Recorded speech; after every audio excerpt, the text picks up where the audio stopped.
Daughter insists on spending time with man, gut tells mom to film it. They had been on and off for years, dating, breaking up only to date again. This time they decided to remain apart, seeing that it was better. But what he'd do to her daughter that night would leave her questioning everything. She couldn't believe he'd do such a thing even after she invited him back into her life. Macy and Adam started going out when they were still in high school. The two Missoula, Montana natives had been sure they'd live out the rest of their lives together. Their love had been strong initially, with the couple feeling like every love song and romantic film was about them. But this wouldn't last long.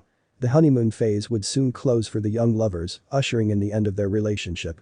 But although the two were broken up, they'd continue being friends. The two rekindled their love a few months after breaking up. This would be the start of their on and off status, which would directly feed into the events of that fateful night. Macy had always loved Adam.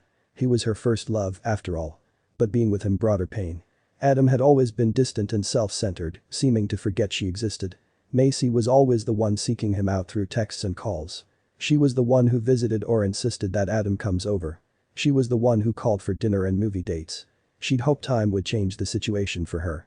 After 6 years of being on and off, Macy finally decided to call it quits. She'd given Adam all she could, her time, attention, and love. But he'd never changed from the boy she once knew. Knowing life was out there waiting for her, Macy moved on. Although the process would be long and painful, she'd power through it and come out of the darkness stronger. She had no idea what was looming in her future. After breaking up with Adam, Macy moved to a different town where she started a career in nursing, bought a house, and mothered the prettiest little angel named Cassandra. There was nothing Macy loved more than her daughter, and she'd do anything to see her smile. As a single mom, she made sure her daughter never lacked anything. But this would soon change. 5 years had passed since Macy had moved to start a new life. Little Cassie was in kindergarten, and Macy had established a foothold in her neighborhood as the single mom who could conquer anything she set her mind to. But one day, while driving home, she'd run into a figure that would flood her mind with many happy and sad memories. Macy's brows furrowed as she saw the man parked on the street a few blocks from her house. He was tall, dressed in sharp bespoke clothing with short hair and a shadow of a beard. His expressive eyes stared at his open car engine. Macy ate back a whimper as she instantly recognized the man's back and nape, two features that had been so distinctive in her childhood boyfriend. She approached him, only to step back when he turned around. "Adam?" Macy stammered, and the man's mouth fell open. "Macy?" His eyes broadened. "What are the odds?" He explained that he was traveling to a friend's wedding when his car broke down. He'd called a mechanic, but it would be a while until they came to help. Seeing the little boy she'd once loved in this tall man before her, Macy invited him to stay for the night. The two would spend the evening together, reminiscing about their childhood. But one thing would strike Macy as odd. Adam and Cassie, Macy's daughter, instantly hit it off. The entire situation took Macy by surprise, given how closed off her daughter usually was. But as the night went on, something else would happen that would have Macy leaving the two together.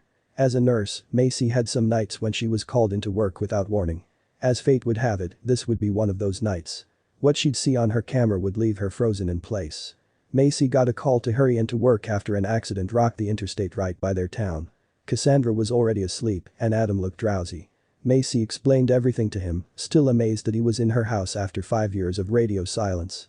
But Macy wasn't away for an hour when her phone started beeping. She'd installed hidden cameras in her house while moving in, each of which connected to her phone. It had been a while since they beeped off, but tonight would be different. Macy was busy at work when her phone beeped. The sound was high-pitched, wrenching her from the chaos of the hospital. She checked her phone, covering her mouth at what she saw. Adam was in her kitchen with little Cassandra, who was wide awake. He was warming some milk, which he poured into Cassie's favorite cup. Macy thought that would be all, but then it got even better. Adam picked Cassandra into his arms, cradling her as a dad would his daughter. With her head on his shoulder, he danced around the kitchen with her, singing in a soothing voice. He called her the best daughter in the world, saying she reminded him of her mom, who was the brightest, bravest, and the most selfless woman he knew. Turning around to give Cassandra her warm milk, he promised her Macy would be home soon. Macy couldn't believe it. Her last breakup with Adam had been the worst, and she suspected he was bitter about it. But as they'd talked through dinner, he'd seemed different, more attentive, selfless, and caring. He'd also bonded with Cassandra in a way Macy had never seen before, and now he was lulling her back to sleep right before her eyes. Macy wiped away a tear, remembering the highlights of their time together. Was the universe telling her she was meant to be with him? Macy returned in the wee hours of the morning to find Adam already up. He'd done the dishes in the kitchen and made breakfast. She told him what she'd seen, and his face went red with embarrassment. Although Macy wanted to ask him about them, she couldn't bring herself to. She looked at him, the boy who'd stolen her heart years ago. He smiled at her, thanking her for hosting him for the night. As the mechanic finished working on his car and he drove away, Macy only smiled. Perhaps it was better to remain friends.